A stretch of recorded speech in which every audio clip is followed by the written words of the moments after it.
ಅದೇನು ಹೇಳ್ತಾರಲ್ಲ, ಮಳೆಯಿಂದ ಪಂದ್ಯ ವಿಳಂಬವಾಗಿ ಪ್ರಾರಂಭಗೊಂಡೈತಿ ಅನ್ನೋದ್ರಾಗ ಬ್ಯಾಟ್ಸ್ಮನ್ ಏನೇನು ಬ್ಯಾಟಿಂಗಿಗೆ ಇಳಿಬೇಕು ಅಷ್ಟೊಂದ್ರಾಗ ಅಂಪೈರ್ ಬಂದೆ ಅಂದ್ರೆ ಸರ್ ಬಾಲ್ ಕಳೆದೈತಿ ಒಂದು 10 ನಿಮಿಷ ನಡೀರಂಗೆ ಕರೆಕ್ಟ್ ಕೈ ಕೊಡ್ತಾರೆ. ಪರವಾಗಿಲ್ಲ. ಮೊದಲಿಗೆ ವೇದಿಕೆ ಮೇಲಿರುವಂತಹ ಪೂಜ್ಯರ ಪದಗಳಿಗೆ ಶಿರಸಾಷ್ಟಾಂಗ ನಮಸ್ಕಾರಗಳನ್ನ ಸಲ್ಲಿಸಿ ನನ್ನ ಮಾತುಗಳನ್ನ ಪ್ರಾರಂಭಿಸ್ತೇನೆ. ಕೊನೆಯದಾಗಿ ಮಂಜುನಾಥನವರು ಮಾತಾಡ್ತಿರ್ಬೇಕಾದ್ರೆ ಬಹಳ ಖುಷಿ ಅನ್ನಿಸ್ತು. ಯಾಕಂದ್ರೆ ತಮ್ಮನ್ನು ತಾವು ಹೊಗಳಿಕೊಳ್ಳುವಂತಹ ಜನಗಳ ಮಧ್ಯದೊಳಗೆ ತಮ್ಮ ಜೊತೆಯಲ್ಲಿರುವವರು ಮತ್ತು ತಮ್ಮ ಕ್ಷೇತ್ರದಲ್ಲಿರುವವರು ತಪ್ಪುಗಳನ್ನು ಮಾಡ್ತಾ ಇರೋದನ್ನ ಎತ್ತಿ ತೋರಿಸುವಂತ ದಿಟ್ಟತನ ಯಾವ ಪತ್ರಕರ್ತನಲ್ಲಿದೆಯೋ ಅವ ನಿಜವಾದ ಪತ್ರಕರ್ತ ಆಗೋದಕ್ಕೆ ಸಾಧ್ಯ ಇದೆ. ಆ ಕೆಲಸವನ್ನು ಅವ್ರು ಮಾಡಿದ್ದು ಬಹಳ ಖುಷಿ ಅನ್ನಿಸ್ತು. ಯಾಕಂದ್ರೆ ಪತ್ರಿಕೋದ್ಯಮವನ್ನ ನಾನು ಕಲ್ತವನು. ಇದರಲ್ಲಿ ಯಾರ್ಯಾರು ಪತ್ರಿಕೋದ್ಯಮವನ್ನ ಒಂದು ವಿಷಯವನ್ನಾಗಿ ಕಲ್ತಿದ್ರು ನನಗೆ ಗೊತ್ತಿಲ್ಲ. ಬಟ್ ನಾನು ಮಾಸ್ಟರ್ ಡಿಗ್ರಿ ಮುಗಿಸಿದ್ದೆ ಪತ್ರಿಕೋದ್ಯಮದಲ್ಲಿ. ಧಾರವಾಡ ವಿಶ್ವವಿದ್ಯಾಲಯದಲ್ಲಿ ಪತ್ರಿಕೋದ್ಯಮವನ್ನು ಪೂರೈಸಿ ಸಮಯ ಚಾನಲಿಗೆ ಕ್ಯಾಂಪಸ್ ಇಂಟರ್ವ್ಯೂ ಸೆಲೆಕ್ಷನ್ ಆಗಿ ಅದಾದ ನಂತರ ಸುವರ್ಣ, ಕಸ್ತೂರಿ ಹೀಗೆ ಹಲವಾರು ವಾಹಿನಿಗಳಲ್ಲಿ, ಅದಾದ ನಂತರ ಹಲವಾರು ಪತ್ರಿಕೆಗಳಲ್ಲಿ ಮತ್ತು ಸಿನಿಮಾ ಮಾಧ್ಯಮಗಳಲ್ಲಿ ಕೆಲಸ ಮಾಡ್ತಾರೆ. ನಮಗೆ ಕಲಿಸ್ತಿರ್ಬೇಕಾದಂತ ಟೈಮಲ್ಲಿ AS ಬಾಲಸುಬ್ರಹ್ಮಣ್ಯಂ ಸರ್ ಅಂತ ಹೇಳ್ಬಿಟ್ಟು ನಮಗೆ HOD ಇದ್ರು. ಇನ್ನೊಬ್ರು PS ಗಂಗಾಧರ್ ಸರ್ ಅಂತ ಇದ್ರು. ಗಂಗಾಧರಪ್ಪ ಸರ್ ಮತ್ತು ಇವರು ಸಂಜು ಮಾಲ್ಗತ್ತಿ ಸರ್, 3 ಜನರು ನಮಗೆ ಪತ್ರಿಕೋದ್ಯಮನ ಹೇಳ್ಕೊಡ್ತಾ ಇದ್ರು. ಹೇಳಿಕೊಡ್ಬೇಕಾದ್ರೆ ಕೆಲವೊಂದು ಟೈಮಲ್ಲಿ ಇಷ್ಟು ಅದ್ಭುತವಾದಂತ ತತ್ವಗಳನ್ನ ಕಲಿಸ್ಕೊಟ್ರು ಅಂದ್ರೆ ಆ ಪತ್ರಿಕೋದ್ಯಮಕ್ಕೆ ನಾನು ಬಂದಿದ್ದಕ್ಕೆ ಸಾರ್ಥಕ ಆಯ್ತು ಅನ್ನೋ ಫೀಲ್ ನನಗೆ ಕಾಡ್ತಾ ಇತ್ತು. ಅಷ್ಟು ಅದ್ಭುತವಾಗಿ ಅವ್ರು ಹೇಳಿಕೊಟ್ರು. ಅದನ್ನೇ ಕಲ್ತುಕೊಂಡು ನಾನು ಪತ್ರಿಕೋದ್ಯಮಕ್ಕೆ ಕಾಲಿಟ್ಟು ಅದಾದ ನಂತರ ವಾಸ್ತವ ಪ್ರಪಂಚವನ್ನು ಅರಿತುಕೊಂಡಂತಹ ಸಂದರ್ಭದಲ್ಲಿ ಅಲ್ಲಿ ಕಲಿತಿರುವ ಪತ್ರಿಕೋದ್ಯಮಕ್ಕೂ ಇಲ್ಲಿರುವಂತಹ ಪತ್ರಿಕೋದ್ಯಮಕ್ಕೂ ಸಂಬಂಧ ಇಲ್ಲ, ಸೂತ್ರ ಇಲ್ಲ ಅನ್ನೋದು ನಾನು ತಿಳ್ಕೊಂಡೆ. ಅಶೋಕ್ ಅನ್ಸಲಿ ಸರ್ ನಾನು ಫೋನ್ ಮಾಡಿ ಹೇಳೋ ಮುಂದೆ ಒಂದು ಮಾತು ಹೇಳಿದ್ರು, ಸರ್ ಎಲ್ಲರೂ ಸ್ವಲ್ಪ ಜಾಡ್ಸೋದು ಜಾಸ್ತಿ, ನೀವು ನಮ್ಮ ಪತ್ರಕರ್ತರು ರೊಚ್ಚಿಗಳನ್ನು ಮಾಡಬೇಡ್ರಿ, ನೀವೇ ಸೀದಾ ಮಾತಾಡಬೇಡ್ರಿ ಅಂತ ಹೇಳ್ಬಿಟ್ಟು. ನಮ್ಮ ರೊಚ್ಚಿಗಳಂತ ಪ್ರಶ್ನೆ ಬರಲ್ಲ. ಮಂಜುನಾಥನ್ ಅವರು ಏನ್ ಹೇಳಿದ್ರಲ್ಲ ಅದೇ ಒಪಿನಿಯನ್ ಅಲ್ಲಿ ನಾನು ಹೇಳ್ತಾ ಇರೋದು. ಪತ್ರಿಕೋದ್ಯಮಕ್ಕೆ ತನ್ನದೇ ಆಗಿರುವಂತ ಇತಿಹಾಸ ಇದೆ. ನಿಮ್ಗೆಲ್ಲ ಗೊತ್ತಿದೆ, ಪತ್ರಿಕೋದ್ಯಮ ಅನ್ನೋದು ಇತ್ತೀಚಿಂದಲ್ಲ. ಅಶೋಕನ ಕಾಲದಲ್ಲಿ ವಾಕ್ಯ ನಾವೀಸ್, ಕಾಫಿಯ ನಾವೀಸ್ ಅಂತ ಬರ್ತಾ ಇತ್ತು. ಅದರ ನಂತರದಲ್ಲಿ ಬೆಳವಣಿಗೆ ಹೊಂದುತ್ತಾ ಅವಾಗೇನೋ ಪತ್ರಕರ್ತರು ಹೆಂಗಿದ್ರು ಅಂತಂದ್ರೆ ಆಸ್ಥಾನ ಕವಿಗಳೇ ಪತ್ರಕರ್ತರ ರೂಪದಲ್ಲಿ ಏನಪ್ಪಾ ಅಂದ್ರೆ ಕಾರ್ಯನಿರ್ವಹಿಸ್ತಾ ಇದ್ರು. ಓಲೆಕಾರರು ಅಂತ ಏನ್ ಕರೀತಾ ಇದ್ರಲ್ಲ, ಇವತ್ತು ಸಂಗೊಳ್ಳಿ ರಾಯಣ್ಣ ಅಂತ ನಾವೇನ್ ಕರಿತೀವಿ, ಸಂಗೊಳ್ಳಿ ರಾಯಣ್ಣ ಕಾಂತಾರ ಮಾಡ್ತಾ ಇದ್ದು ಓಲೆಕಾರಕ್ಕೆ ಅಂದ್ರೆ ಇಲ್ಲಿರುವಂತ ಮಾಹಿತಿಯನ್ನು ಇನ್ನೊಂದು ಕಡೆ ತಲುಪಿಸುವಂತ ಕೆಲಸ. ಅವರು ಕೂಡ ಒಬ್ಬ ಪತ್ರಕರ್ತನಂತಾನೆ ಕೆಲಸ ಮಾಡ್ತಾ ಇದ್ರು. ಅದರ ನಂತರದಲ್ಲಿ ಬೆಳವಣಿಗೆ ಹೊಂದುತ್ತಾ ಮಾತ್ರ ಪತ್ರಿಕೋದ್ಯಮ ಅನ್ನೋಂಥದ್ದು, ಪತ್ರಿಕೆ ಅನ್ನೋಂಥದ್ದು ಸೇವೆ ಇತ್ತೀಚೇನಾಗ್ಬಿಡ್ತು ಅಂತಂದ್ರೆ ಉದ್ಯಮವಾಗಿ ಬೆಳವಣಿಗೆ. ಇವತ್ತು ಸಮಸ್ಯೆ ಆಗ್ತಾ ಇರೋದು ಗೊತ್ತಂದ್ರೆ ಪತ್ರಿಕೆ ಅನ್ನೋದು ಸೇವೆ ಅನ್ನೋದು ಉಳಿದಿತ್ತು ಅಂದ್ರೆ ಯಾವ ಸಮಸ್ಯೆನೂ ಇರ್ತಿದ್ದಿಲ್ಲ. ಪತ್ರಿಕೆ ಅನ್ನೋದು ಉದ್ಯಮವಾದ ನಂತರ ಉದ್ಯಮ ಅಂತಂದ್ರೆ ಲಾಭ. ಸಿಂಪಲ್ ಆಗಿ ಹೇಳ್ಬೇಕಂದ್ರೆ ಸೊಲಗಿಲಿ ಹಾಕಬೇಕು, ಸನಗಿಲಿ ಜಕ್ಕೋಬೇಕು. ಸೊಲಗಿಲಿ ಹಾಕಬೇಕು, ಸನಗಿಲಿ ಜಕ್ಕೋಬೇಕು. ಎಲೆಕ್ಷನ್ ನಡೆದ್ರು ನಾವು ಮಾಡೋದು ಅದನ್ನೇ. ಎಲೆಕ್ಷನ್ ಮಾಡುವಾಗ ನಿಮ್ಗೆ ಏನ್ ಹೇಳಿದ್ರು, ಸೆಲೆಕ್ಷನ್ ಮಾಡ್ರಿ ಅಂತ ಹೇಳ್ಬಿಟ್ಟು ಹೇಳಿದ್ದು. ಎಲೆಕ್ಷನ್ ಮಾಡುವಾಗ ಸೆಲೆಕ್ಷನ್ ಮಾಡುವಂತ ನಿಮಗೆ ಹೇಳ್ತಾರೆ. ಆದ್ರೆ ನಾವೇನ್ ಮಾಡ್ತೀವಿ, ಎಲೆಕ್ಷನ್ ನಲ್ಲಿ ಸೆಲೆಕ್ಷನ್ ಮಾಡೋದಕ್ಕಿಂತ ಕಲೆಕ್ಷನ್ ಮಾಡೋದಕ್ಕೆ ಇಳಿತೀವಿ. ಕಲೆಕ್ಷನ್ ಮಾಡೋದಕ್ಕೆ ನಾವು ಇಳಿದ ನಂತರ ಆಯ್ಕೆಯಾಗಿ ಬಂದಂತ ಕರಪ್ಷನ್ ಮಾಡ್ಲಾರ ಇರ್ತಾನ, ಹೌದಲ್ಲ? ಸೊ ಒಬ್ಬ ಸಾಮಾನ್ಯವಾಗಿರುವಂತ ವ್ಯಕ್ತಿನೇ ದುಡ್ಡಿಗಾಗಿ ನಾವು ಹಂಬಲಿಸ್ತಾ ಇದೀವಿ ಅಂತಂದ್ರೆ ಈಗ ಪತ್ರಿಕೋದ್ಯಮದ ವ್ಯವಸ್ಥೆ ಹೇಗಾಗಿದೆ ಅಂದ್ರೆ ಉದ್ಯಮವಾದ ನಂತರದಲ್ಲಿ ಇವೆಲ್ಲ ಅವಘಡಗಳು ಸಂಭವಿಸುವುದು ಸರ್ವೇ ಸಾಮಾನ್ಯ ವಿಷಯ. ಆದರೂ ಕೂಡ ಪತ್ರಕರ್ತನಿಗಿರುವಂತಹ ಜವಾಬ್ದಾರಿ ಇದೆಯಲ್ಲ, ಸಾಮಾನ್ಯವಾದಂತಹ ಜವಾಬ್ದಾರಿ ಅಲ್ಲ. ಇವತ್ತು ಪತ್ರಿಕಾ ದಿನಾಚರಣೆ ಆಚರಣೆ ಮಾಡಕತ್ತಿದ್ರೆ ನಾನು ಹೇಳ್ಬೋದು, ಪತ್ರಿಕೆಗಳು ಯಾವಾಗ ಪ್ರಾರಂಭಗೊಂಡು, ಯಾವ ಹಂತದಲ್ಲಿ ಬೆಳವಣಿಗೆ ಹೊಂದಿದ್ದು, ದೇಶ ಭಾಷಾ ಪತ್ರಿಕೋದ್ಯಮ ಅಂದ್ರೆ ಏನು, ಆ ಪತ್ರಕರ್ತರು ಯಾವ ರೀತಿಯಾಗಿದ್ರು, ಇವೆಲ್ಲಗಳನ್ನ ಹೇಳುವುದಕ್ಕೆ ಮತ್ತು ಕೇಳುವುದಕ್ಕೆ ನೀವು ಯಾರು ಪತ್ರಿಕೋದ್ಯಮ ವಿದ್ಯಾರ್ಥಿಗಳು ಅಲ್ಲ. ನಾನು ಹೇಳೋದಕ್ಕೆ ಇಲ್ಲಿ ಪತ್ರಿಕೋದ್ಯಮ ಉಪನ್ಯಾಸಕ ಪ್ರೊಫೆಸರ್ ಆಗಿ ನಾನು ನಿಂತ್ಕೊಂಡಿಲ್ಲ. ನಾನು ಒಬ್ಬ ಪತ್ರಕರ್ತ, ನಾನು ಒಬ್ಬ ಅಂಕಣಕಾರ.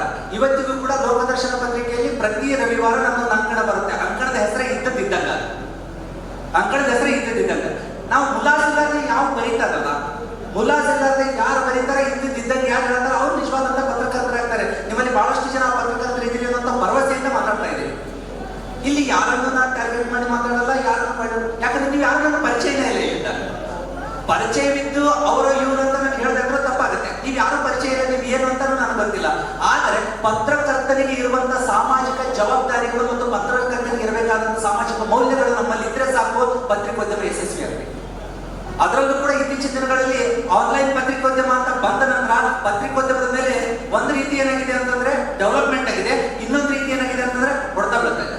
ನಾಗರಿಕ ಪತ್ರಿಕೋದ್ಯಮ ಅಂತ ಕರಿತೀವಿ, ನಾಗರಿಕ ಪತ್ರಿಕೋದ್ಯಮ ಅಂತ ಬಿಟ್ಟು ಸಿಟಿಜನ್ ಜರ್ನಲಿಸಂ ಅಂತ ಬಳಕೆ ಮಾಡ್ತೀವಿ. ಇವತ್ತು ಪ್ರತಿಯೊಂದು ಪತ್ರಿಕೆಗಳಲ್ಲಿ ಕೂಡ ನಿಮಗೆ ಅವಕಾಶ ಇದೆ. ಸಾಮಾನ್ಯ ಒಬ್ಬ ವ್ಯಕ್ತಿಯು ಕೂಡ ಬರೀಲಿಕ್ಕೆ ಅವಕಾಶ ಇದೆ. ವಾಚಕರ ವಾಣಿ, ವಾಚಕರ ವಿಜಯ, ಪತ್ರಪ್ರಭಾ ಅಂತ ಏನು ಕೊಡ್ತಾರಲ್ಲ, ಅದನ್ನ ನಾವೇನಂತ ಕರಿಬಹುದು ಅಂತಂದ್ರೆ ಸಿಟಿಜನ್ ಜರ್ನಲಿಸಂ. ನೀವು ಕೂಡ ಬರೀರಿ, ನಿಮ್ಮ ಸಮಸ್ಯೆಗಳನ್ನ ನೀವು ಹೇಳ್ರಿ. ಈಗ ಹೇಳಿದ್ರಲ್ಲ, ವೈದ್ಯಾಧಿಕಾರಿಗಳು ನಿಂತ್ಕೊಂಡೇನಪ್ಪ ಅಂತಾರೆ, ಬರೀ ನೀವು ಬಂದಾಗ ನಮ್ಮಲ್ಲಿ ಸಮಸ್ಯೆಗಳು ಆದಾಗ ಬಂದು ಪ್ರಶ್ನೆ ಮಾಡ್ತಿರಲ್ಲ, ಇಲ್ಲಿ ಡೆವಲಪ್ಮೆಂಟ್ ಆಗ್ಬೇಕು ಅಂತ ಯಾಕೆ ಎಲ್ಲರೂ ಒಟ್ಟಿಗೆ ಬರಲ್ಲ ಅಂತ ಪ್ರಶ್ನೆ ಮಾಡ್ತಾರಲ್ಲ, ತಪ್ಪಿಲ್ಲ. ಆ ಪ್ರಶ್ನೆಯಲ್ಲಿ ತಪ್ಪಿಲ್ಲ. ದಯವಿಟ್ಟು ಹೇಳ್ತಿದ್ದೀನಿ, ಪ್ರತಿಯೊಬ್ಬ ಪತ್ರಕರ್ತನು ಕೂಡ ತಾಳಿಕೋಟೆ ವಿಭಾಗದ ಮಟ್ಟದಲ್ಲಿ ಬರೆಯುವಂತ ಪ್ರತಿಯೊಬ್ಬ ಪತ್ರಕರ್ತನು ಒಂದೊಂದು ಅಂಕಣದೊಳಗೆ ಬರೀರಿ, ಒಂದೊಂದು ಲೇಖನದೊಳಗೆ, ಒಂದೊಂದು ಸ್ಟೋರಿ ಒಳಗೆ ಬರೀರಿ. ಏನಂತ ಬರೀಬೇಕು ಅಂತಂದ್ರೆ, ನಮ್ಮ ಈ ಊರಿನೊಳಗೆ ಏನಾಗ್ಬೇಕು ಅಂತಂದ್ರೆ ಆರೋಗ್ಯ ಇಲಾಖೆ ಸುಧಾರಣೆ ಆಗ್ಬೇಕು. ತಗೊಳ್ರಲ್ಲ, ಊರಲ್ಲಿರುವಂತ ಎಲ್ಲರನ್ನ ಯಾವ್ದಾವುದಕ್ಕೂ ಹೋರಾಟ ಮಾಡ್ತೀವಲ್ಲ, ಅದರಲ್ಲೂ ಕೂಡ ಪುಣ್ಯದ ನಗರ ಅಂತ ಕರೆಸ್ಕೊತೀವಿ, ಶರಣರ ನಗರ ಅಂತ ಕರೆಸ್ಕೊತೀವಿ. ಯಾಕಂದ್ರೆ ಕಾಸ್ಕತೇಶ್ವರ ಶರಣರು ನಡೆದಿರುವಂತ ಪುಣ್ಯದ ನಗರ. ನೀವು ಮೊನ್ನೆ ಅಜ್ಜನ ಜಾತ್ರೆ ಮಾಡಿದಾಗ ಅದೆಷ್ಟು ಜನ ಸೇರಿದ್ರು ಗೊತ್ತಲ್ಲ, ಅಷ್ಟೇ ಜನ ಸೇರಿದಾರಲ್ಲ, ಅಷ್ಟೇ ಜನ ಸೇರಿಬಿಟ್ಟು ಮತ್ತೊಮ್ಮೆ ಏನಪ್ಪ ಅಂದ್ರೆ ನಮ್ಮ ಊರಿಗೆ ವೈದ್ಯಕೀಯ ಸೇವೆಯನ್ನ ಕೊಡಬೇಕು, ನಮ್ಮ ಆಸ್ಪತ್ರೆಯನ್ನು ಮೇಲ್ದರ್ಜೆಗೆ ಏರಿಸಬೇಕು ಅಂತ ಒಂದು ಸರ್ತಿ ಪ್ರತಿಭಟನೆ ಮಾಡಿದ್ರೆ ಎಂತಿಂತ ಘಟಾನುಘಟಿ ಸರ್ಕಾರ ಅದನ್ನು ಕೂಡ ನಿಮ್ಮ ಎದುರಿಗೆ ತಲೆ ಬಾಗಲೇಬೇಕು. ಆ ಕೆಲಸ ಮಾಡಬೇಕು. ಅದನ್ನು ಎಚ್ಚರಿಸುವಂತ ಕೆಲಸ ಯಾರು ಮಾಡ್ಬೇಕು ಅಂದ್ರೆ ಪತ್ರಕರ್ತರು ಮಾಡಬೇಕು. ಅದನ್ನ ನಾವೇನ್ ಮಾಡ್ತಾ ಇದ್ದೀವಿ? ಸರ್, ನಾನು ಬಹಳ ನೋಡಿದ ವಿಷಯ ಏನಂತಂದ್ರೆ, ಒಂದ್ ಕಡೆ ಇವ್ರು ಬರ್ದಿದ್ದನ್ನ ನಾನು ಓದ್ತಾ ಇದ್ದೆ. MM ಕಲಬುರ್ಗಿ ಅವ್ರು ಬರೀತಾರೆ. ಯಾವುದ್ರ ಕುರಿತಾಗಿ ಬರೆದ್ರು ಅಂದ್ರೆ, ಸಂಖ್ಯಾಬಾಳ್ಯಾನ ಅಂತ ಒಂದು ನಾಟಕ ಬಂದಿತ್ತು. ಬಹುಶಃ ಎಲ್ಲರಿಗೂ ಗೊತ್ತಿದೆ ಸಂಖ್ಯಾಬಾಳ್ಯಾನ ಅಂತದ್ದು. ಆ ನಾಟಕವನ್ನು ಎಲ್ಲರೂ ನೋಡಿದೀವಿ. ಆ ಸಂಖ್ಯಾಬಾಳ್ಯ ನಾಟಕದೊಳಗೆ ಏನಪ್ಪಾ ಅಂತಂದ್ರೆ, ಆ ಸೌಕಾರ್ತಿ ಅನ್ನೋ ಒಂದು ಕ್ಯಾರೆಕ್ಟರ್ ಇದೆ, ಸಂಖ್ಯಾ ಅನ್ನೋ ಒಂದು ಕ್ಯಾರೆಕ್ಟರ್, ಬಾಳ್ಯಾನ ಅಂತ ಒಂದು ಕ್ಯಾರೆಕ್ಟರ್ ಇಟ್ಕೊಂಡು ಸೌಕಾರ್ತಿ ಏನು ಕೆಟ್ಟದ್ದನ್ನ ಮಾಡುವಂತ ಹೈಲೈಟ್ ಮಾಡಿಬಿಟ್ಟು ಆ ನಾಟಕವನ್ನು ಪರಿಚಯ ಮಾಡಿದ್ರು. ಆದರೆ ಅದರ ಹಿನ್ನೆಲೆ ಹಂಗಿರ್ಲಿಲ್ಲ. ಅದ್ರ ಹಿನ್ನೆಲೆ ಏನು ಪ್ರಾಬ್ಲಮ್ ಇತ್ತು ಅಂತಂದ್ರೆ, ಅಲ್ಲಿ ಇರುವಂತ ನಾಟಕ ಕಲಿಸುವಂತ ಮಾಸ್ತರ್ ಏನ್ ಮಾಡ್ದ ಅಂತಂದ್ರೆ, ಅಲ್ಲಿರುವಂತ ಹೆಣ್ಣು ಮಗಳ ಮೇಲೆ ಕಣ್ಣು ಹಾಕಿ ಅವಳು ಸಿಗದೆ ಇದ್ದಾಗ ಆ ಹೆಣ್ಣು ಮಗಳ ಒಂದು ಮಾನದ ಕುರಿತಾಗಿ ಅವಹೇಳನಕಾರಿಯಾಗಿ ಚಿತ್ರಿಸಿಬಿಟ್ಟಿದ್ದಕ್ಕೆ ಏನಾಗ್ಬಿಡ್ತು ಅಂತಂದ್ರೆ, ಆ ಹೆಣ್ಣು ಮಗಳು ಬದುಕು ಹಾಳಾಯಿತು. ಇದು ಒಂದು ನಾಟಕನೂ ಕೂಡ ಏನಪ್ಪಾ ಅಂದ್ರೆ ನಿಜವಾಗ್ಲೂ ಅರ್ಥ ಕಲಿಸ್ಕೊಂಡ್ಬಿಡ್ತು. ಅದಕ್ಕೆ ಅವ್ರು ಬರೀತಾರೆ ಕರೆ ಸಂಖ್ಯಾಬಾಳೆ ಅಂತ ಬರ್ತದೆ. ಕರೆ ಸಂಖ್ಯಾಬಾಳೆ ಅಂತ ಬರೆದ್ರು. ಆ ಕರೆ ಸಂಖ್ಯಾಬಾಳೆ ಬರೀಬೇಕಾದಂತ ಟೈಮ್ ಒಳಗೆ ಒಂದ್ ಕಡೆ ಉಲ್ಲೇಖ ಮಾಡ್ತಾರೆ. ಇಷ್ಟು ಅದ್ಭುತವಾದಂತ ಸಾಲುಗಳು. ನನ್ನ ಹಿಡ್ಕೊಂಡು ಹೇಳ್ತೀನಿ, ಪ್ರತಿಯೊಬ್ಬ ಪತ್ರಕರ್ತನು ಈ ಸಾಲುಗಳನ್ನ ನೆನಪಿಟ್ಕೋಬೇಕು.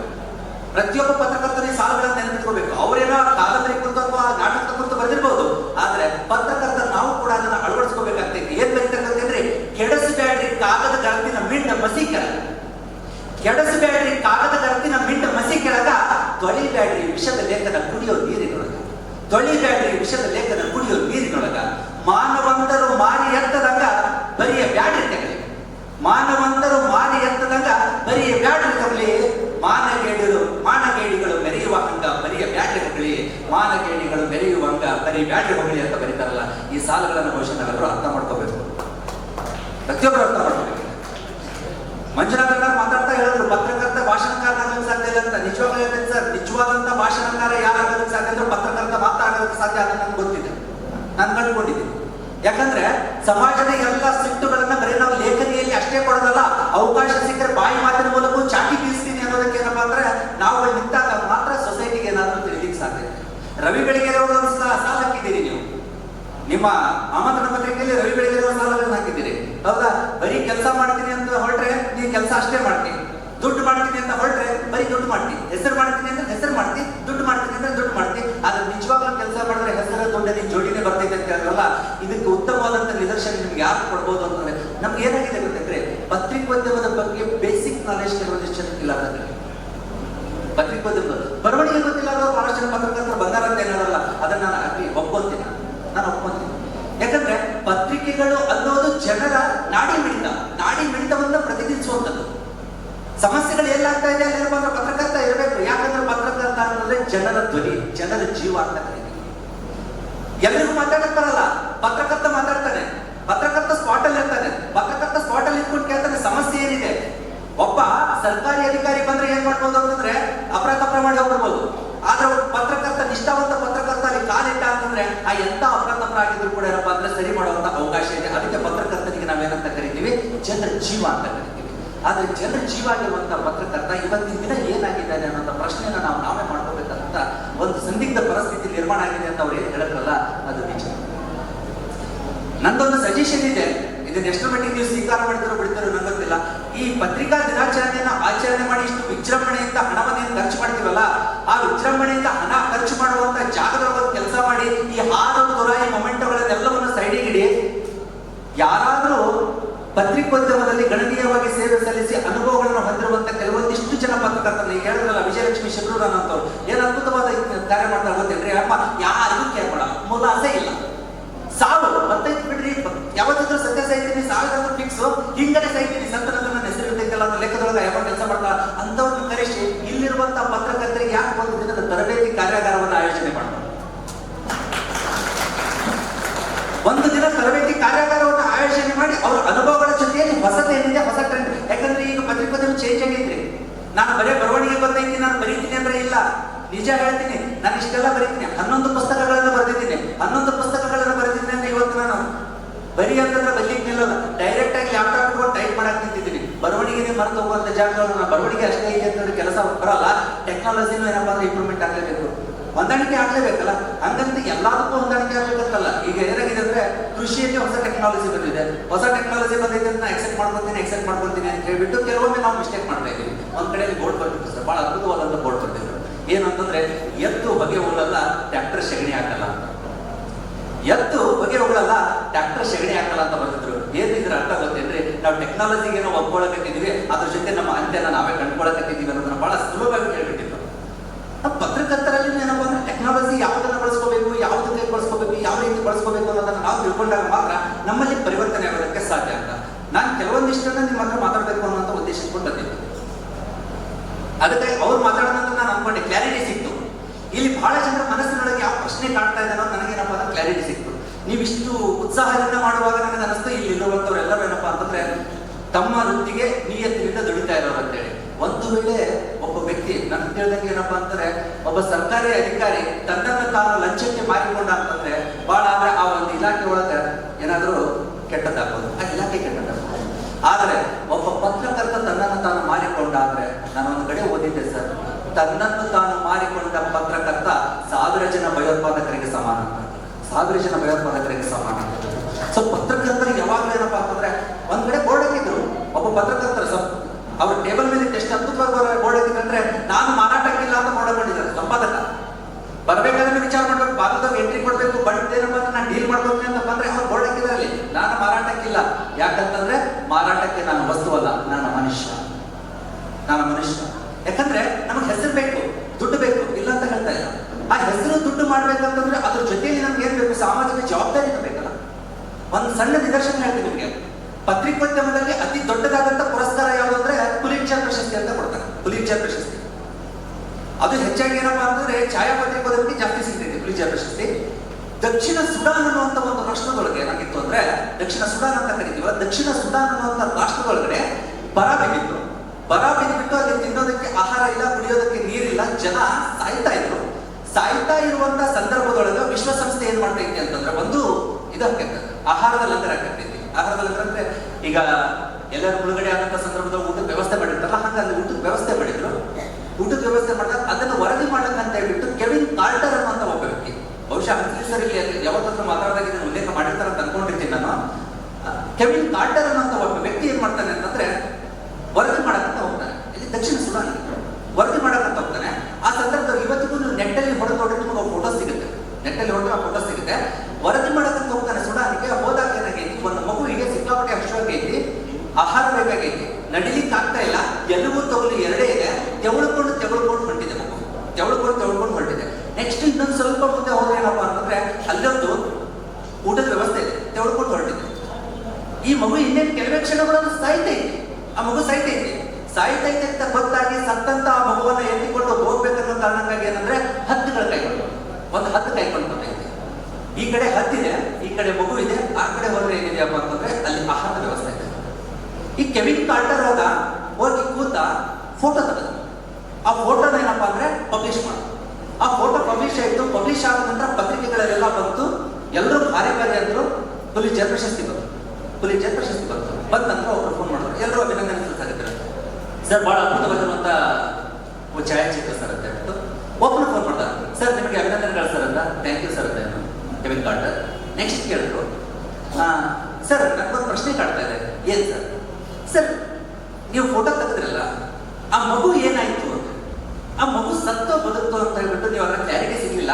ಆ ಮಗು ಏನಾಯ್ತು ಸರ್ ಅಂತ ಕೇಳಿದಾಗ ಕೆವಿನ್ ಕಾರ್ಟರ್ ಹೇಳ್ದ, ಸರ್ ನಾನು ಒಂದು ಅರ್ಧ ಗಂಟೆ ಪ್ರಯತ್ನ ಪಟ್ಟು ನಾನು ಫೋಟೋ ತಕೊಂಡು ಬಂದೆ. ಅರ್ಧ ಗಂಟೆ ನಂತರ ಟಿಕೆಟ್ ಫ್ಲೈಟ್ ಇತ್ತು. ನಾನು ಬಂದೆ, ಮಗು ಏನಾಯ್ತು ನನಗೂ ಗೊತ್ತಿಲ್ಲ ಸರ್ ಅಂತ ಹೇಳಿದಾಗ ಆ ಕಡೆ ಫೋನ್ ಮಾಡಿದವನು ಏನ್ ಹೇಳ್ದ, ಸರ್ ನೀವು ಅಬ್ಸರ್ವ್ ಮಾಡಿರೋ ಇಲ್ಲ ಗೊತ್ತಿಲ್ಲ ಸರ್, ಅಲ್ಲಿ ಒಂದಲ್ಲ 2 ಹದ್ದುಗಳಿದ್ದು ಸರ್ ಅಂತ ಹೇಳ್ಬಿಟ್ಟು ಫೋನ್ ಇಟ್ಟ. ಅಲ್ಲಿ ಒಂದಲ್ಲ ಸರ್ 2 ಹದ್ದುಗಳಿದ್ದು ಅಂತ ಅವ್ನು ಫೋನ್ ಇಟ್ಟ. ಅವ ವಿಚಾರ ಮಾಡಿದ ಕಾರ್ಟರ್, ಇಲ್ಲಿ ಸಿಂಪಲ್ ಆಗಿ ಒಂದು ಹದ್ದಿಗೆ ಏನ್ ಬೇಕಾಗಿದೆ, ಆ ಮಗು ಸತ್ತು ಅಂದ್ರೆ ಅದ್ರ ಮಾಂಸ ಬೇಕಾಗಿದೆ. ಇನ್ನೊಂದು ಹದ್ದಿಗೆ ಏನ್ ಬೇಕಾಗಿದೆ ಅಂತಂದ್ರೆ ಪ್ರಶಸ್ತಿ ಬೇಕಾಗಿದೆ, ಹಣ ಬೇಕಾಗಿದೆ, ಹೆಸರು ಬೇಕಾಗಿದೆ. ಈ ಒಂದು ಮಾತನ್ನ ಕೇಳಿದ ನಂತರ ಮೆಂಟಲಿ ಡಿಸ್ಟರ್ಬ್ ಆದಂತ ಕೆವಿನ್ ಕಾರ್ಟರ್ ಮುಂದೆ 15 ದಿನಗಳ ಕಾಲ ಮಾನಸಿಕ ವ್ಯಥೆಯಿಂದ ತೊಳಲಾಡಿ ಕೊನೆಗೆ ಆತ್ಮಹತ್ಯೆ ಮಾಡ್ಕೊಂಡು ಸತ್ತ. ಯಾಕೆ ಕೆವಿನ್ ಕಾರ್ಟರ್ ಬಗ್ಗೆ ನಾನು ಇಲ್ಲಿ ಉಲ್ಲೇಖ ಮಾಡ್ತಾ ಇದ್ದೀನಿ ಅಂದ್ರೆ, ಇಲ್ಲಿ ನಮ್ಮ ಸುತ್ತಮುತ್ತ ಎಷ್ಟೋ ಜನರನ್ನ ನಾವು ನೋಡ್ತಿರ್ತೀವಿ. ಪತ್ರಿಕೆಯಲ್ಲಿ ನಾನು ವರದಿ ಮಾಡಿಬಿಟ್ಟೆ ಅಂದ್ರೆ ಮುಗಿದಾಯ್ತು ಅಂತಲ್ಲ. ನಾನು ಧಾರವಾಡದಲ್ಲಿ ಪತ್ರಿಕೋದ್ಯಮವನ್ನು ಕಲಿತಿರ್ಬೇಕಾದಂತ ಟೈಮ್ ಒಳಗಡೆ ಫ್ಲಡ್ ಬಂದಿತ್ತು ಅಂತ ಹೇಳ್ಬಿಟ್ಟು ನಮ್ಮನ್ನ ಕರ್ಕೊಂಡು ಹೋದಾಗ ನಾವು ಬರೇ ಕ್ಯಾಮ್ರಾ ಹಿಡ್ಕೊಂಡು ಶೂಟ್ ಮಾಡ್ಲಿಕ್ಕೆ ನಿಲ್ಲಿಲ್ಲ. ನಾನು ಹೇಳಿದೆ, ಒಬ್ಬ ಕ್ಯಾಮ್ರಾ ಶೂಟ್ ಮಾಡ್ಬೋದು, ಮಿಕ್ಕಿದವರೆಲ್ಲ ಏನ್ ಮಾಡ್ಬೋದು, ಮಿಕ್ಕಿದವರೆಲ್ಲ ಅಲ್ಲಿ ಜನರಿಗೆ ಏನು ಅವಶ್ಯಕತೆ ಇದೆ ಅದೆಲ್ಲ ಹಂಚ್ಬೋದಲ್ಲ ಅಂತ ಹೇಳ್ಬಿಟ್ಟು ಕ್ಯಾಮ್ರಾ ಒಬ್ಬರು ಕೈಕೊಂಡು ಮಿಕ್ಕಿದವರೆಲ್ಲ ಕೆಲಸ ಮಾಡಕ್ಕೆ ಸ್ಟಾರ್ಟ್ ಮಾಡಿದ್ವಿ. ಯಾಕಂದ್ರೆ ಪತ್ರಕರ್ತನಲ್ಲಿ ಇರಬೇಕಾಗಿದ್ದು ಮೊದಲನೇ ಗುಣ ಏನಂದ್ರೆ ಮಾನವೀಯತೆಯಲ್ಲಿರುವಂತ ಪತ್ರಕರ್ತನೇ ಅಲ್ಲ. ಇವತ್ತು ಎಲ್ಲಿಗೆ ಬಂದಿದೆ, ಎಷ್ಟೋ ಜನರನ್ನ ನಾನು ನೋಡಿದ್ದೀನಿ. ಒಂದ್ ಕಡೆ ಪತ್ರಕರ್ತರು ಜನರ ಜೀವನವನ್ನು ಉಳಿಸ್ತಾ ಇದ್ದಾರೆ, ಎಷ್ಟೋ ಸಮಸ್ಯೆಗಳನ್ನ ಎತ್ತಿ ತೋರಿಸ್ತಾ ಇದ್ದಾರೆ. ಎಸ್, ನಡೆದಿರುವಂತ ಘಟನೆಗಳನ್ನ ಕೇಂದ್ರ ಸರ್ಕಾರದವರೆಗೂ ಮುಟ್ಟಿಸುವಂತ ತಾಕತ್ತು ಯಾರಿಗಿದೆ ಅಂದ್ರೆ ಪತ್ರಕರ್ತರಿಗೆ. ಅದಕ್ಕಾಗಿ ಇಷ್ಟೊಂದು ಪತ್ರಿಕೆಗಳು ಬರ್ತಾ ಇದೆ. ಆದರೆ ಬಂದಂತ ಪತ್ರಿಕೆಗಳು ಎಷ್ಟರ ಮಟ್ಟಿಗೆ ಕ್ವಾಲಿಟಿಯಾಗಿದೆ, ಎಷ್ಟರ ಮಟ್ಟಿಗೆ ನಿಷ್ಠೂರವಾಗಿ ಬರೀತಾ ಇದ್ದಾರೆ. ಯಾಕಂದ್ರೆ ಯಾರೋ ಬರೀತಾರೆ, ಯಾರೋ ನನಗೆ ಏನು ಅಂತಾರೆ, ಅವ್ರು ಹೇಳಿದ್ ಕರೆಕ್ಟ್, ಪತ್ರಕರ್ತ ಬರೀತಾನೆ, ಬರೆದ ನಂತರ ಏನಂದ್ರೆ ಅವ್ರ ಮೇಲೆ ಹಲ್ಲೆ ಆಗತ್ತೆ, ಕೇಳೋರು ಯಾರು ಸರ್? ನಿಜವಾಗ್ಲೂ ಇದು ನಿಮಗೆಲ್ಲ ಇದು ಬಹಳ ವರ್ಷದಿಂದ ನನಗೂ ಕಾಡ್ತಾ ಇರುವಂತ ಪ್ರಶ್ನೆ. ಪತ್ರಕರ್ತರಿಗೆ ಏನಪ್ಪಾ ಅಂತಂದ್ರೆ, ನಾವು ಹೇಳ್ತೀವಿ ಎಲ್ಲಾನು, ಅವ್ರ ಮುಂದಿನ ಸಾಲನ್ನು ಕೊಡ್ತಾರೆ, ಪ್ರಶ್ನೆ ಮಾಡ್ತಾರೆ, ಎಲ್ಲಾನು ಹೇಳ್ತೀವಿ, ಓಕೆ ಪತ್ರಕರ್ತರಿದ್ದಾಗ. ಮತ್ತೆ ಇನ್ನೊಂದು ಹೇಳಿದ್ರಿ ಸರ್, ಪತ್ರಕರ್ತರಿಗೆ ವಿಮೆ ಇಲ್ಲ, ಕೊಡ್ತಾ ಇಲ್ಲ ಅಂತ ಹೇಳ್ಬಿಟ್ಟು. ನಮ್ಮಲ್ಲಿ ಒಂದು ಸಮಸ್ಯೆ ಏನಿದೆ ಅಂದ್ರೆ, ಯಾವತ್ತು ಪತ್ರಕರ್ತರು ಪ್ರೆಸ್ ಮೀಟ್ ಒಳಗೆ ಕವರ್ ಇಸ್ಕೊಳ್ಳೋದು ಬಿಡ್ತೀವಲ್ಲ ಸರ್ ನಾವು, ಅವತ್ತು ವಿಮೆ ಮಾಡ್ತಾರೆ ಗ್ಯಾರಂಟಿ. ಇದನ್ನ ಮಾತ್ರ ಕವರ್ ಇಸ್ಕೊಂಡೆ ಮನೆಗೆ ಬಂದೆ, ಗಿಫ್ಟ್ ಕೊಟ್ಟ ತಕ್ಷಣ ಮನೆಗೆ ಬಂದೆ ಸರ್.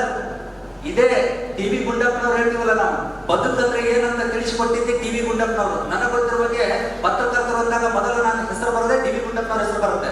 ಯಾಕಂದ್ರೆ ಅಂತ ಪತ್ರಕರ್ತರು ಮತ್ತೊಂದು ಸಿಗ್ಲಿಕ್ಕೆ ಸಾಧ್ಯ ಇಲ್ಲ. ಕಲಿತಿದ್ದೇನು ಮಾಡಲ್ಲ, ವಿದ್ಯೆ ಬಗ್ಗೆ ಏನಪ್ಪ ಅಂತ ತಲೆ ಕೆಡಿಸ್ಕೊಳ್ಳಿಲ್ಲ, ಆದ್ರೆ ಬುದ್ಧಿಶಕ್ತಿ ಅದ್ಭುತವಾಗಿತ್ತು. ಅದಕ್ಕೆ ಅಂತಾರಲ್ಲ, ಅಕ್ಕಿಯೊಳಗ ಅನ್ನವನ್ನು ಮೊದಲಾರು ಕಂಡವರು, ಅಕ್ಕರದ ಬರಹಕ್ಕೆ ಮೊದಲಿಗದಲಾರು, ಲೆಕ್ಕವಿರಿಸಿದ ಜಗತ್ತ ನಾಲಿ ಬಂಧುಗಳ ದಕ್ಕೂದಿ ಜಸನಿಗೆ ಮಂಕುತಿಮ್ಮ ಅಂತ ಹೇಳ್ಬಿಟ್ಟು, ಅಕ್ಕಿಯೊಳಗೆ ಅನ್ನ ಇದ್ದಕ್ಕೆ ಯಾವ ಕಂಡು ಹಿಡಿದ ಫಸ್ಟ್ ಅಂತ ಪ್ರಶ್ನೆ ಮಾಡ್ತಾರೆ. ಗೊತ್ತಿರ್ಲಿಲ್ಲ, ಅನ್ನ ತನ್ನಷ್ಟಕ್ಕೆ ಅನ್ನ ಇತ್ತು. ಅಕ್ಕರದ ಬರಹಕ್ಕೆ ಮೊದಲಿಗದಲಾರು, ಅಕ್ಷರಗಳನ್ನು ಕಂಡು ಹಿಡಿದವ್ರು ಯಾರು ಗೊತ್ತಿಲ್ಲ, ಹೋಯ್ತು. ಲೆಕ್ಕವಿರಿಸಿಲ್ಲ ಜಗತ್ತ ನಾದಿ ಬಂಧುಗಳ, ಲೆಕ್ಕನೇ ಇರಿಸಿಲ್ಲ, 8 ಮಂದಿ ಸಂತರನ್ನು ಜಗತ್ತು ಲೆಕ್ಕನೇ ಇಟ್ಟಿಲ್ಲ, ದಕ್ಕೂದಿ ಜಸನಿಗೆ ಮಂಕುತಿಮ್ಮ. ಇದೆಲ್ಲ ಗೊತ್ತಿದ್ದು ಕೂಡ ಏನಪ್ಪ ಅಂದ್ರೆ ಯಶಸ್ಸು ಅದು ಇದು ಅಂತ ಹೊಡೆದಾಡ್ಸೈತಲ್ಲ, ಯಾಕಂತ ಹೇಳಿ ಪ್ರಶ್ನೆ ಮಾಡುವಂತವ್ರೆ ಅವ್ರು. ನಾವ್ ಹೇಳ್ತಿರ್ತೀವಲ್ಲ, ನಾನೊಬ್ಬ ದೊಡ್ಡ ಪತ್ರಕರ್ತ, ನಾನೊಬ್ಬ ಶ್ರೇಷ್ಠ ಪತ್ರಕರ್ತ, ನಾನು ಬಹಳ ಅದ್ಭುತವಾಗಿ ಬರೀತೀನಿ, ನಾನೊಬ್ಬ ದೊಡ್ಡ ಭಾಷಣಕಾರ, ನಾನೊಬ್ಬ ದೊಡ್ಡ ಆಂಕರು.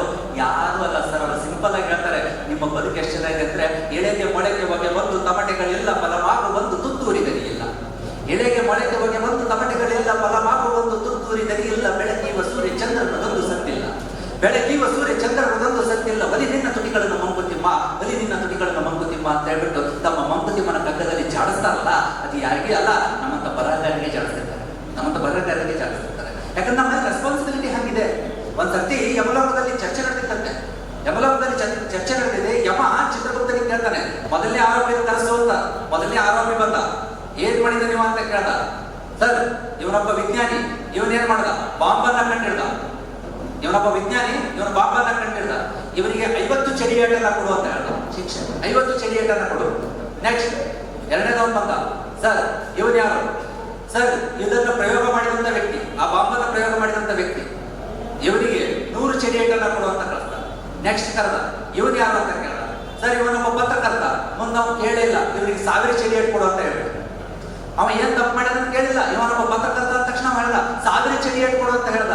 ಯಾಕೆ ಸರ್, ಏನು ಅವನ ಆರೋಪನ ಕೇಳಿಲ್ಲ, ಅಪರಾಧ ಇದೆ ಅಂತೇನು ಕೇಳಲಿಲ್ಲ, 1000 ಚಡಿಯೇಟ್ ಯಾಕೆ ಕೊಟ್ಟೆ ಅಂತಂದ್ರೆ, ಅವ ಮಾಡಿದ ಆರೋಪ ಏನು, ಅಪರಾಧ ಏನನ್ನ ಗೊತ್ತಾಗ್ಬಿಡ್ತು. ಅದು ಅಪರಾಧ ಏನೇನು ಗೊತ್ತ ಏನು, ಇಂಥ ಪತ್ರಕರ್ತನಿದ್ದು ಇಂಥವ್ರು ಬಾಂಬ್ ಕಂಡು ಹಿಡಿತಾನೆ, ಆದ್ರೆ ಇಂಥವ್ರು ಪ್ರಯೋಗ ಮಾಡ್ತಾನೆ ಅಂದ್ರೆ ಗೊತ್ತಿತ್ತು, ಇವನು ಸುಮ್ಮನೆ ಕೂತಾನಲ್ಲ, ಮತ್ತೆ ಇವನಿಗೆ ಹೊಡಿಬೇಕು ಅಂತ. ಇವನಿಗೆ ಹೊಡಿಬೇಕು.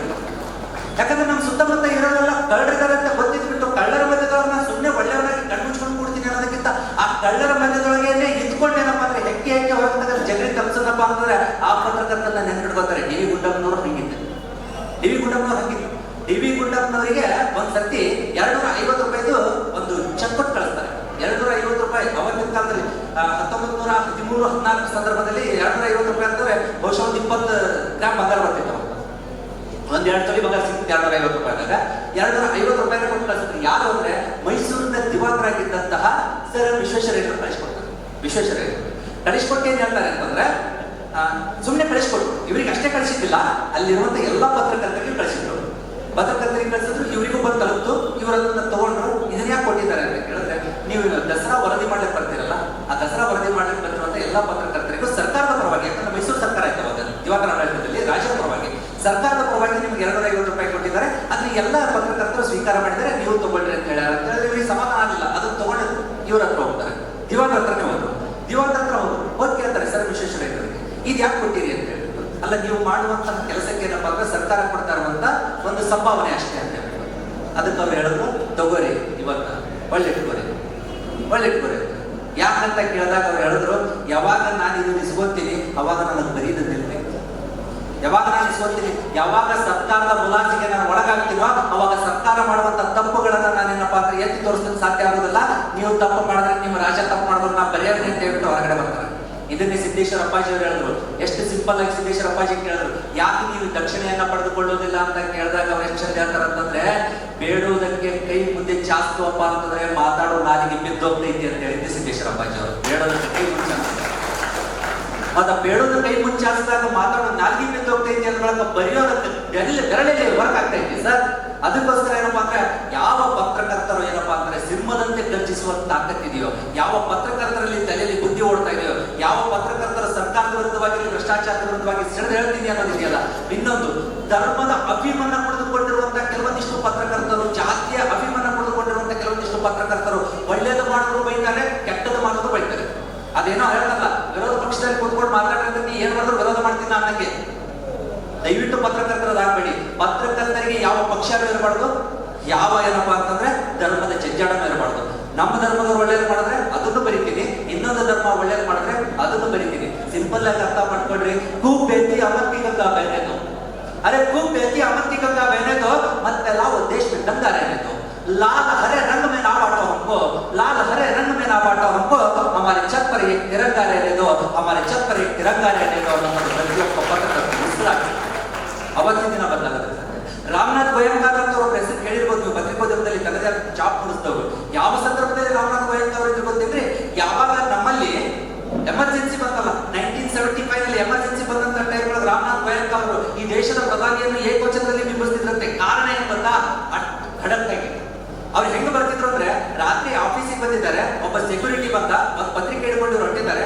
ಆ ಪತ್ರಿಕೆ ಕೊಡೋದು ಕೇಳ ಸೆಕ್ಯೂರಿಟಿ ಅವರು ಪತ್ರಿಕೆ ಕೊಡೋದಂತ ಇವ್ರು ಮಫ್ಲರ್ ಹಾಕೊಂಡಿದ್ದಾರೆ, ಮುಖ ಮುಚ್ಕೊಂಡಿದ್ದಾರೆ. ಪತ್ರಿಕೆ ಕೊಡಲ್ಲ ಅಂದ್ರು, ಕೈಯಾಗಿ ಪತ್ರಿಕೆ ಕಸ್ಕೊಂಡು ಕಪಾಳ ಹೊಡೆದು ರಾಮನಾಥ್ ಗೋಯಂಕಾರ್ ಅವರು ಸಂಪಾದಕ ಅವ್ರಿಗೆ ಕಪಾಳ ಕೊಡ್ದ.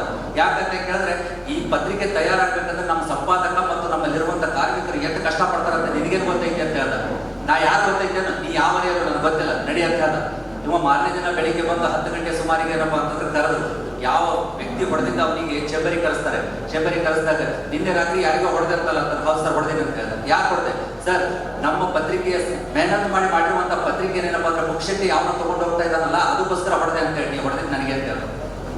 ರಾತ್ರಿ ಬಂದಿದ್ದು ಮಕ್ಕಳು ಹಾಕಿ ಬಂದಿದ್ದು ನಾನೇ, ನನಗೆ ಹೊಡೆದೆ.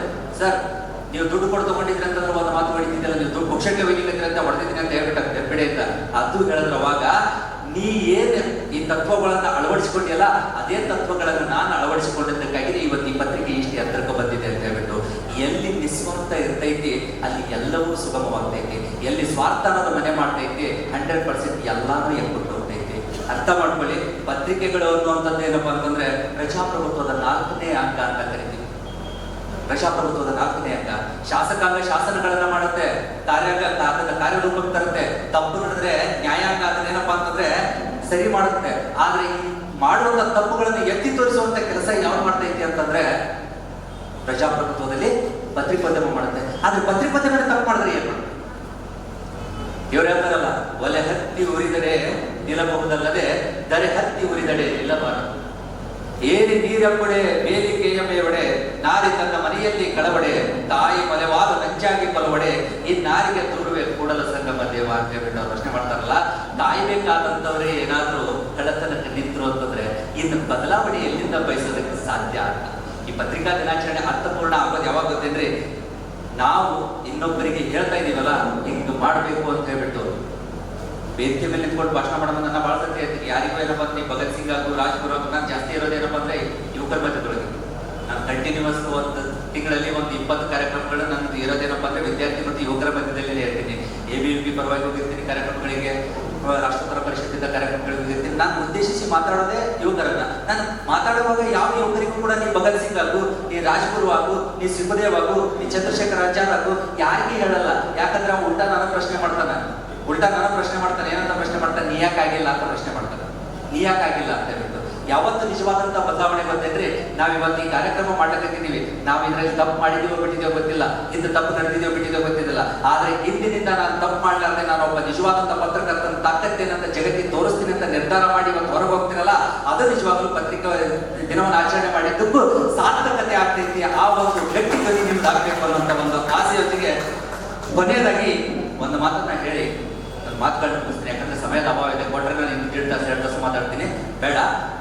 ಯಾಕಂದ್ರೆ ಬರವಣಿಗೆ ಅನ್ನೋದು ಸೂಕ್ಷ್ಮತೆ ಎಷ್ಟಿರುತ್ತೆ ಅಂತಂದ್ರೆ ಬಹಳ ಸಿಂಪಲ್ ಆಗಿ ಸಂಕ್ರಮಣ ಅಂತ ಒಂದು ಪತ್ರಿಕೆ ಬರ್ತಿತ್ತು. ಯಾರು ಅಂದ್ರೆ ಚಂದ್ರಶೇಖರ್ ಪಾಟೀಲ್ ಅವರು ತರ್ತಾ ಇದ್ದಂತ ಪತ್ರಿಕೆ. ಚಂದ್ರಶೇಖರ್ ಪಾಟೀಲ್ ಅವರು ಚಪ್ಪ ನಿಮ್ಗೆ ಗೊತ್ತಿರುವಂಗೆ ನಾವು ಯಾರು ದೊಡ್ಡ ದೊಡ್ಡ ಹೆಸರು ಕೇಳ್ತೀವಲ್ಲ ಅವರೆಲ್ಲ ಪತ್ರಕರ್ತರಿದ್ದವ್ರೆ. ಇವತ್ತು ನಾವು ವಚನ ಪಿತಾಮಹ ಅಂತ ಕರಿತೀವಿ ಮಗು ಅಳಗಟ್ಟಿಯವರು. ವಚನ ಪಿತಾಮಹ ಮಗು ಅಳಗಟ್ಟಿಯವರು ಒಬ್ಬ ಅತ್ಯುತ್ತಮವಾಗಿರುವಂತ ಪತ್ರಕರ್ತರು.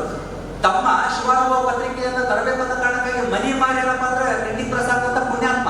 ಆದ್ರೆ ಇವತ್ತು ಅವ್ರು ಯಾರು ನಮ್ಗೆ ನೆನಪಿಲ್ಲ. ಇಷ್ಟೆಲ್ಲ ಹೇಳ್ತೀವಲ್ಲ, ಇವತ್ತು ವಚನ ಪಿತಾಮಹ ಅಂತ ಹೇಳ್ತೀವಿ. ಸತ್ತಾಗ ವಚನ ಪಿತಾಮಹನ ಹೊತ್ತುಕೊಂಡು ಹೋಗೋ ಮುಂದಾಗ ಮೆರವಣಿಗೆಗೆ 8 ಜನ ಇದ್ರು ಬಂದೆ ಅಂದ್ರೆ 13 ಮಂದಿ ಇದ್ರು. 13 ಮಂದಿ ಮೆರವಣಿಗೆ ಮಾಡ್ಕೊಂಡು ಹೋಗ್ತಾರೆ, ಮಣ್ಣು ಕೊಟ್ಟರು. ಇಂಥ ಅದ್ಭುತ ವ್ಯಕ್ತಿಗಳು ನಾವು ಅದ್ರ ಬಗ್ಗೆ ಮಾತಾಡೋದ್ರಲ್ಲಿ ಅರ್ಥನೇ ಇಲ್ಲ. ಅವ್ರು ತಗೋರಿ, ಹಳ್ಳೆಕರ ಮಂಜಪ್ಪನವ್ರು ತಗೊಳ್ರಿ, ಅವರು ಅತ್ಯುತ್ತಮವಾಗಿರುವಂತ ಪತ್ರಕರ್ತರು. ಆದ್ರೆ ಅವರೆಲ್ಲರೂ ಯಾಕೆ ಮರೆತು ಬಿಟ್ರು ಅಂದ್ರೆ ಅವರೆಲ್ಲ ನಿಸ್ವಾರ್ಥವಾದಿಗಳಾಗಿದ್ರು. ಅವ್ರದ್ದೇನಿದ್ರು ಸೇವೆ ಸಮಾಜಕ್ಕೆ ಮಾತ್ರ ಇತ್ತು. ಇಲ್ಲಿ ಹೆಂಗಿದೆ ಅಂದ್ರೆ ಸ್ವಾರ್ಥಕ್ಕಾಗಿ ಬದುಕದವರು ಸೊಸೈಟಿ ಒಳಗೆ ಮೆರೀಲಿಕರ್ತಾರ, ನಿಸ್ವಾರ್ಥದಿಂದ ಬದುಕದವರು ಇತಿಹಾಸ ಪುಟದಲ್ಲಿ ಮೆರೀಲಿಕರ್ತಾರ. ಅದನ್ನ ಏನಪ್ಪ ಅಂದ್ರೆ ಬದಲಾವಣೆ ಮಾಡ್ಬೇಕಾದಂತ ಅನಿವಾರ್ಯ. ಸೊ ಚಂದ್ರಶೇಖರ್ ಪಾಟೀಲ್ ಅವರು ಸಂಕ್ರಮಣ ಪತ್ರಿಕೆ ಹೊರಡಿಸ್ತಾ ಇದ್ರು. ಆ ಟೈಮಲ್ಲಿ ಇವರಿಗೆ ದ.ರಾ ಬೇಂದ್ರೆ ಅವರಿಗೆ ಜ್ಞಾನಪೀಠ ಪ್ರಶಸ್ತಿ ಸಿಕ್ತು. ಜ್ಞಾನಪೀಠ ಪ್ರಶಸ್ತಿ ಹೆಂಗ್ ಸಿಕ್ತು ಅಂತಂದ್ರೆ ಅದು ಹಂಚೋಗ್ತೈತಿ, ಇಬ್ಬರಿಗೆ ಕೊಟ್ಟಿರ್ತಾರೆ. ಒಂದು ಜ್ಞಾನಪೀಠವನ್ನು ಇಬ್ಬರಿಗೆ ಹಂಚೋಗಿರುತ್ತೆ. ಆ ಜ್ಞಾನಪೀಠ ಪ್ರಶಸ್ತಿಯ ಮೌಲ್ಯ ಏನಿತ್ತು 2 ಲಕ್ಷ ಇತ್ತು. 1 ಲಕ್ಷ ಇವರಿಗೆ ಏನಪ್ಪಾ ಅಂತಂದ್ರೆ 50,000. ಯಾರಿಗೆ? ದ.ರಾ ಬೇಂದ್ರೆ ಅವರಿಗೆ 50,000, ಅವರಿಗೆ 50,000. ಬಟ್ ದ.ರಾ ಬೇಂದ್ರೆ ಎಷ್ಟು ಅದ್ಭುತವಾಗಿದ್ರು ವ್ಯಕ್ತಿ ಅಂತಂದ್ರೆ ನನಗೆ 1/2 ಲಕ್ಷ ಕೊಟ್ಟಾರ, ನನ್ಗೆ 1/2 ಲಕ್ಷ ಕೊಟ್ಟಾರ ಅಂತ ಹೇಳ್ತಾರೆ. ನೋಡಿ ಪಾಸಿಟಿವ್ನೆಸ್ ಹೆಂಗಿದೆ ಅವ್ರ ಹತ್ರ ಅಂತ, ಪಾಸಿಟಿವ್ ಥಿಂಕಿಂಗ್.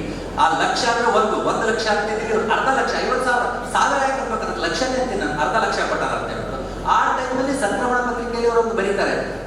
ಯಾವ ಕೃತಿಗೆ ಸಿಕ್ಕಿತ್ತು? 4 ತಂತಿ ಕೃತಿಗೆ. ಅವ್ರು ಬರೀತಾರೆ ಏನಪ್ಪಾ ಅಂತಂದ್ರೆ ದ.ರಾ ಬೇಂದ್ರೆ ಅವರ 4 ತಂತಿಗೆ ಜ್ಞಾನಪೀಠ. ಟೈಟಲ್ ಇದು, ದ.ರಾ ಬೇಂದ್ರೆ ಅವರ 4 ತಂತಿಗೆ ಜ್ಞಾನಪೀಠ.